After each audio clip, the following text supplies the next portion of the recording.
प्रेम गली अति साकरी तामे दो न समाये, जब मैं था तब हरि नहीं, अब हरि है मैं नाए। हरे कृष्णा। आप सभी को कार्तिक मास की हार्दिक शुभकामनाएं।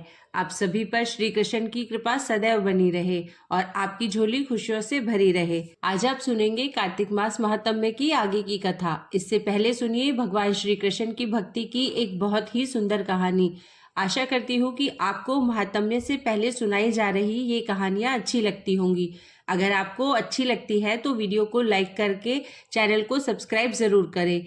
एक बार एक संत थे और वह भगवान श्री कृष्ण के परम भक्त थे। भगवान की मानसिक पूजा किया करते थे। उन्होंने भगवान कृष्ण के साथ पिता और पुत्र जैसा संबंध बनाया हुआ था। वह इस प्रकार ऐसा विचार करके कान्हा जी की पूजा करते थे कि कान्हा जी मेरे बालक हैं और मैं उनका पिता हूँ। जैसे कि जब हम कान्हा जी की पूजा करते हैं लेकिन हमारे मन में भाव जरूर कुछ ना कुछ होते ही है। कान्हा जी है ही ऐसे कि हर कोई उनके साथ अपना अलग ही संबंध रखना चाहता है। कोई उन्हें अपने बेटे के रूप में, कोई उन्हें अपने पिता के रूप में, कोई सखा के रूप में तो कोई पति के रूप में, तो कोई उन्हें भगवान के रूप में, और छोटे छोटे बच्चे तो उन्हें अपने बेस्ट फ्रेंड के रूप में उनकी पूजा करते हैं। तो ऐसे ही संत जी ने कान्हा जी से अपना जो संबंध बनाया था वो एक पिता और पुत्र के समान था। वह हर रोज कान्हा जी को उठाते, भोजन कराते, गोद में खिलाते और अपना पूरा वात्सल्य, पूरा स्नेह भगवान पर उंडेल देते। कभी कहते, अरे कान्हा मेरी दाढ़ी छोड़ो, क्यों नोच रहे हो, और मन ही मन इस प्रकार से विचार करते कि कान्हा उनकी दाढ़ी नोच रहा है और वह कान्हा को पकड़ने के लिए उसके पीछे पीछे भागते। हर समय उनके मन में सिर्फ कान्हा ही कान्हा बसे रहते। खाते पीते, सोते उठते बैठते वह हर समय कान्हा से ही बात किया करते। उनका तो जैसे एक एक क्षण, उनकी एक एक सांस सिर्फ कान्हा जी को ही समर्पित थी। कान्हा जी की भक्ति में पूरे संसार को संत महाराज भूल गए। हर समय बस कृष्ण की भक्ति में ही रमे रहते। एक बार संत जी अपने शिष्यों से कहने लगे कि मैं कभी भी गंगा स्नान करने नहीं गया। तो शिष्यों ने कहा, गुरुजी आप काशी चले जाओ। काशी नगरी में ऐसा कहा जाता है कि जो भी अपने अंतिम समय में जाकर वास करते हैं या जिनकी मृत्यु काशी में जाकर होती है उनका उद्धार हो जाता है, उन्हें सीधे वैकुंठ लोक की प्राप्ति होती है। जिनका अंतिम संस्कार काशी में किया जाए या जिनका पिंडदान काशी में किया जाए, उन्हें बार बार इस भवसागर के बंधन में नहीं बंधना पड़ता, उन्हें बार बार जीवन मरण के चक्कर में नहीं बंधना पड़ता, उनकी मुक्ति हो जाती है। तो जब शिष्यों ने कहा कि गुरुजी आप काशी में चले जाओ, तो संत जी महाराज जो कि अपने कान्हा के प्रेम में, उनके वात्सल्य में इतना रमे हुए थे कि उन्हें लगता था कि मानो कान्हा जी कह रहे हो कि पिताजी अभी तो मैं बहुत छोटा हूँ, बाबा मुझे छोड़कर इतनी दूर काशी में मत जाओ। अब भला इतने छोटे बालक को घर पर अकेला छोड़कर कोई पिता इतनी दूर काशी में स्नान करने के लिए कैसे जा सकता है। बस यही सब कुछ संत महाराज जी के साथ भी होता था। बार बार वह निश्चय करते लेकिन उनके कान्हा जी उन्हें रोक लिया करते, जबकि कान्हा जी तो उनको दिखाई भी नहीं देते थे। कोई उनके कान्हा जी को देख नहीं सकता था, लेकिन उनके मन का भाव इस प्रकार था कि मानो रोज एक बालक के रूप में कान्हा जी बस उन्हीं के आसपास रहते हैं, उन्हीं से बातें करते हैं। अब धीरे धीरे समय बीता तो संत जी और वृद्ध हो गए, कमजोर हो गए, लेकिन उनका नटखट कन्हैया सिर्फ 7-8 साल का बालक ही रहा। संत जी की तो आयु बढ़ती गई लेकिन कान्हा जी को उन्होंने बड़ा नहीं होने दिया। बस वह छोटे बालक की तरह उनसे प्रेम करते रहे, अपना वात्सल्य उन पर लुटाते रहे। उनका वात्सल्य अभी भी कान्हा जी के बाल रूप में ही था। कान्हा जी की पूजा लोग कई तरह से करते हैं, उनके छोटे रूप की ही पूजा करते हैं। लड्डू गोपाल जी को लोग घर में इसलिए रखते हैं कि कान्हा जी बस कभी भी बड़े ना हो, छोटे से बालक के रूप में उनके घर में सदा विराजमान रहे। तो कुछ ऐसी ही भक्ति संत महाराज की भी थी। कान्हा जी में रमे रमे संत महाराज जी एक दिन स्वर्ग सिधार गए। आपने भी कई बार देखा होगा कि बहुत सारे भक्त ऐसे होते हैं जो मंदिर में, गुरुद्वारे में पूजा करने के लिए जाते हैं, माथा टेकते हैं और फिर कभी उठ नहीं पाते, सदा के लिए सो जाते हैं, सदा के लिए प्रभु के चरणों में लीन हो जाते हैं, उनके प्राण छूट जाते हैं। और ऐसा सुंदर अवसर और ऐसा पुण्यदायी अवसर तो बहुत ही भाग्यशाली लोगों को मिलता है। कहते हैं कि जिन्होंने अपने जीवन की सारी खुशियां देख ली हो, सब कुछ देख लिया हो, अगर उनकी मृत्यु एकादशी तिथि को हो जाए तो उन्हें भी मोक्ष मिल जाता है, उन्हें भी भगवान विष्णु के चरणों में स्थान मिल जाता है। तो जब संत जी महाराज अपनी आयु पूरी करके स्वर्ग सिधार गए तो उनके शिष्य जब उन्हें शमशान ले जाने की तैयारी करने लगे तो इतने में ही एक 7-8 साल का सुंदर बालक गंगा जल का घड़ा लेकर वहां आया और कहने लगा कि मैं इन संत महाराज का मानस पुत्र हूँ और इनका अंतिम संस्कार तो मैं ही करूंगा। अब हमारे हिंदू धर्म में तो यह मान्यता है कि अगर किसी की मृत्यु हो जाए तो उनका यदि कोई पुत्र है तो पुत्र को ही अंतिम संस्कार करना चाहिए। अगर पुत्र ना हो तो पुत्री भी अपने माता पिता का अंतिम संस्कार कर सकती है।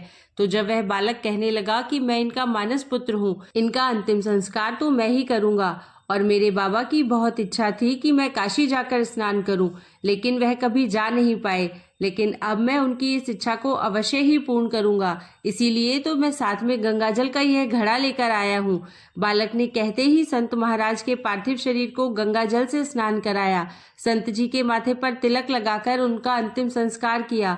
उस बालक में एक अद्भुत चमत्कार सा था, एक कशिश थी, एक दिव्य तेज था कि वह नन्हा सा बालक खुद ही सारे काम कर रहा था, लेकिन वहां उपस्थित भीड़, यहाँ तक कि संत महाराज के शिष्य भी कोई कुछ बोल नहीं सके, किसी ने कुछ पूछा ही नहीं। अंतिम संस्कार विधिवत हो गया। इधर संत महाराज का अंतिम संस्कार हुआ और उधर वह बालक जाने कहाँ अंतर ध्यान हो गया। उस बालक के जाने के पश्चात जब लोगों को कुछ सुधि आई, तब लोगों के मन में एक विचार आया कि संत जी तो बाल ब्रह्मचारी थे, उनका तो कोई पुत्र था ही नहीं और वह तो केवल भगवान कृष्ण को ही अपना मानस पुत्र मानते थे।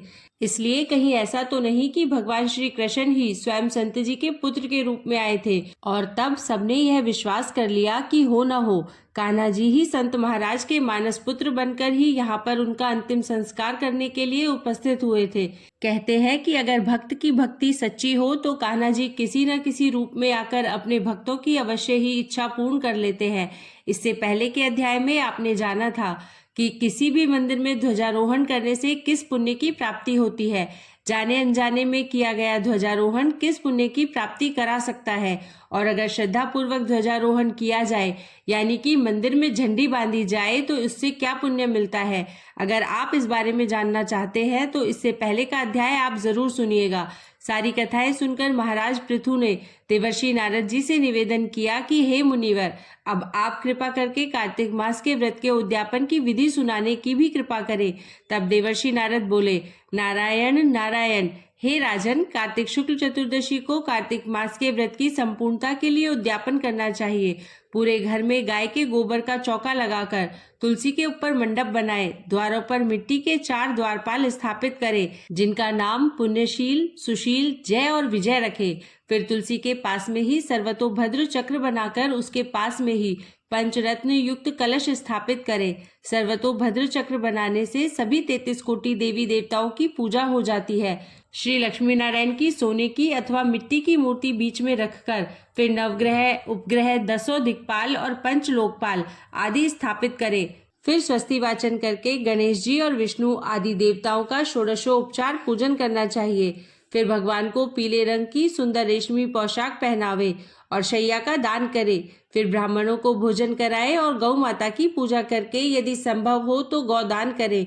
फिर एक ब्राह्मण को उनकी पत्नी के साथ घर पर आमंत्रित करके उन्हें शुद्ध सात्विक भोजन कराए और फिर उन दोनों को वस्त्र, आभूषण, पात्र और दक्षिणा आदि देकर अपनी सामर्थ्य के अनुसार दान दक्षिणा देकर उन्हें संतुष्ट करें और फिर उन्हें प्रणाम करके उनका आशीर्वाद प्राप्त करें।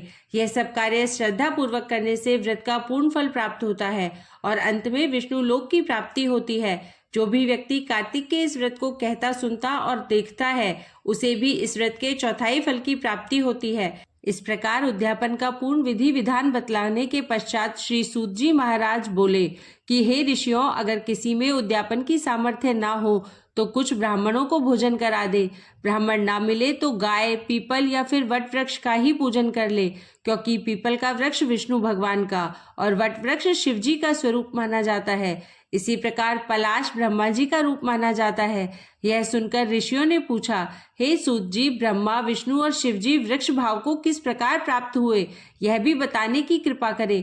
तब श्री सूत जी कहने लगे कि हे ऋषियों, किसी समय शिव पार्वती एकांत में विराजमान थे कि उस समय देवताओं द्वारा भेजे गए अग्निदेव द्वारा उनके एकांतवास में विघ्न उपस्थित हुआ।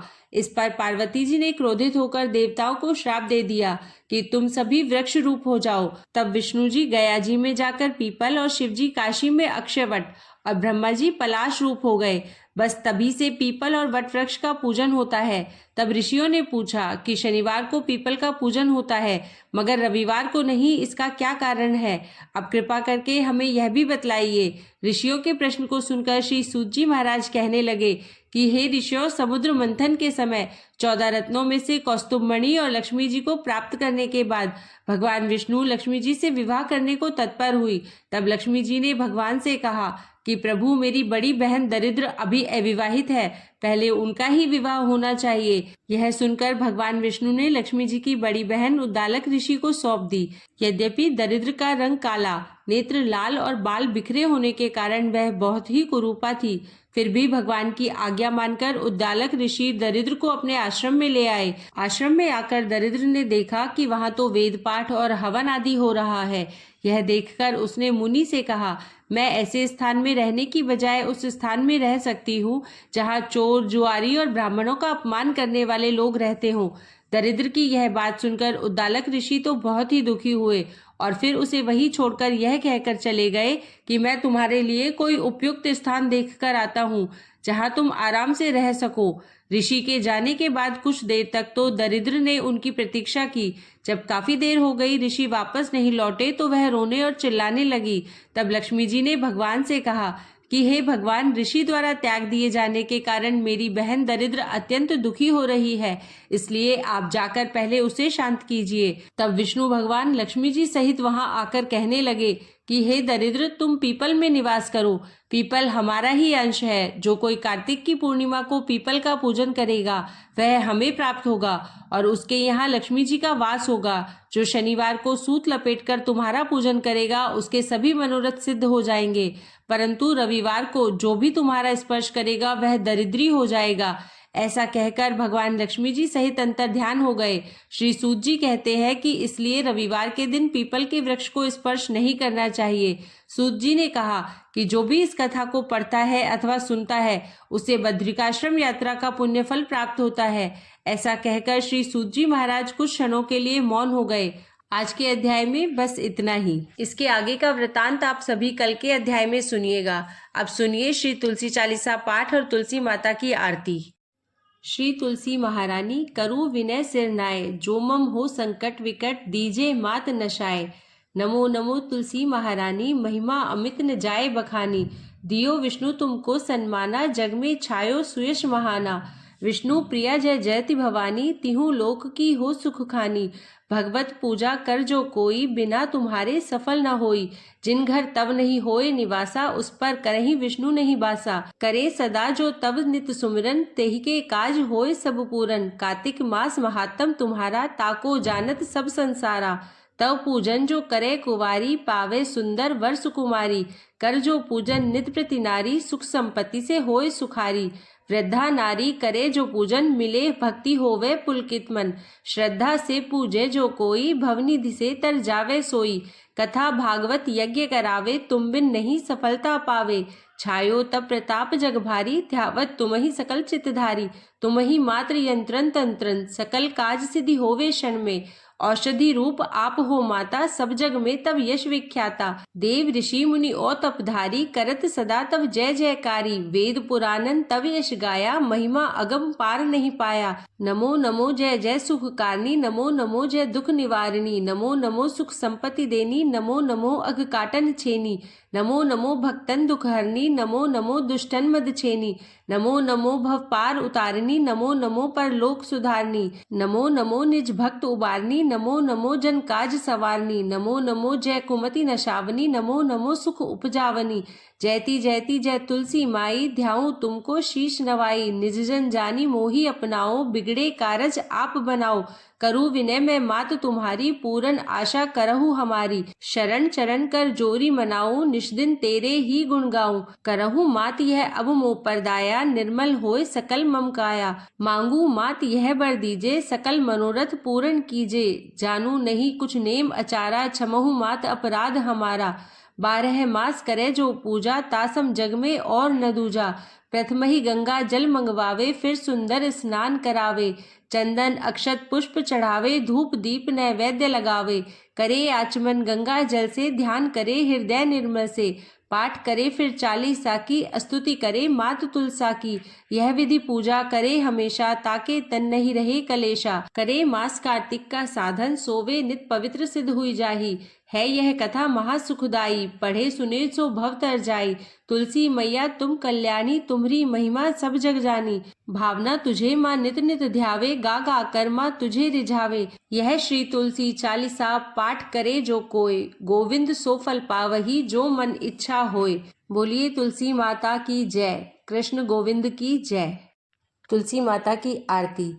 जय जय तुलसी माता मैया, जय तुलसी माता, सब जग की सुखदाता, सबकी वर माता मैया। जय तुलसी माता, सब योगों से ऊपर, सब रोगों से ऊपर, रज से रक्ष करके सबकी भवत्राता मैया। जय तुलसी माता, बटु पुत्री है श्यामा, सुर बल्ली है ग्रामा।